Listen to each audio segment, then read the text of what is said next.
Yaman olmuyor. Sağdaydın başamaya. Bunlar var mı? Tuvaleme diyor Kadir.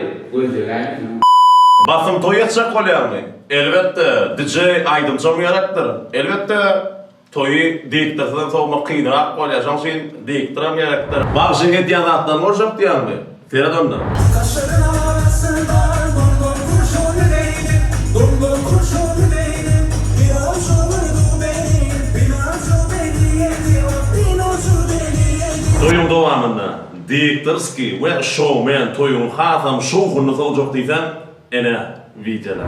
Her odamda mumbar sıra kastafi, her odamda aşık kadının kustufi. Teredek bir şariyora kasmati, ahmetlik birlerim, mektep birlerim. Diktir coşup dur, DJ Atacan yarıp dur. Ene suratları. Yok, doğru olacak diyen. Ene.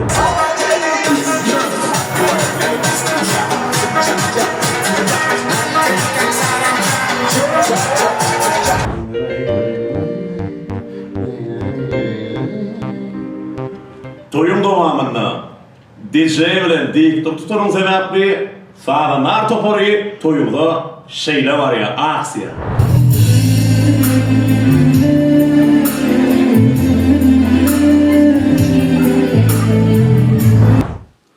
Toy aparaturalar ve DJ aparaturalar ve toyun devamında diktirler ve ovadan şekil vize stüdyani toyumda ananıklar falan.